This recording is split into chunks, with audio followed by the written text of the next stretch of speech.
आलोक जी, चल क्या रहा है देश की सियासत में? मतलब एक तरफ झारखंड से बिहार तक ईडी की जांच एजेंसियां, और दूसरी तरफ चंडीगढ़ में एक और नया खेला, और अब सियासत का एक और खेल नीतीश कुमार पर कटाक्ष किया राहुल गांधी ने, उसका भी हम सुनाएंगे। लेकिन पहले आलोक जी, कहां जा रही है देश की सियासत?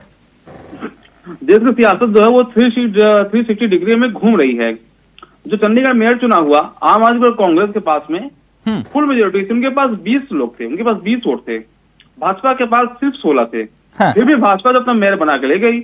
तो खेल तो चल रहा है देश में। क्या खेल चल रहा है वो अधिकारी बताएंगे, या नेता बताएंगे, या वहां के लोग बताएंगे। और रही बात हेमंत सोरेन जी की, तो मैं इनसे कहना चाहूंगा, आपके जो कर्म होते हैं ना वो आपके पास वापस लौट के आते हैं। निशिकांत दुबे जी के साथ में जो उन्होंने किया था वो सरकार का एक घिनौना रूप हमने देखा था। सरकार के पूरी शक्तियों का दुरुपयोग किया गया था, उनको फंसाया गया। जितने केस लगाए गए, कई केसेस में वो बरी हो चुके हैं, हाई कोर्ट से उनको राहत मिली हुई है। तो आपके जो कर्म होंगे आपके पास लौट के आएंगे। आप ये मत समझिए इस संसार में सबसे कोई सर्वशक्तिमान है तो भगवान है। उसके बाद मैं मानता हूँ सरकार है। हाँ। उसके बाद हो सकता है लोग बोलते हैं नहीं कोर्ट है, लेकिन मैं तो मानता हूँ नहीं, भगवान पास कोई सत्ता है तो सरकार ही है। तो आपके जो कर्म आपके पास लौट के आते हैं। आप सरकार में थे तो आपको चाहिए जनता के हितों की आप रक्षा करते, जनता के लिए काम करते। यदि जनता के लिए काम किए होते तो शायद जितना ईडी या सीबीआई के पीछे पड़ी हुई है आज उतना आपके पीछे न पड़ी होती। अच्छा आलोक जी, बहुत अच्छी बात आपने कही, लेकिन सुजीत सरकार जी कह रहे थे नहीं ऐसा तो कुछ भी नहीं है। वो नोटों के बंडल जो दिखाई दे रहे हैं वो कह रहे हैं हमारे नहीं है, वो BMW हमारी नहीं है। वो जो एक छापा पड़ा था और वहां पर AK-47 जैसे कुछ दिखाई दे रही थी गन, वो कह रहे हैं हमारी तो है ही नहीं हो।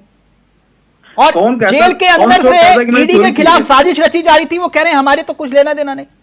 देखिए यही चीज जो है मनीष सिसोदिया ने कहा दिल्ली में हमारे खिलाफ कुछ भी नहीं है।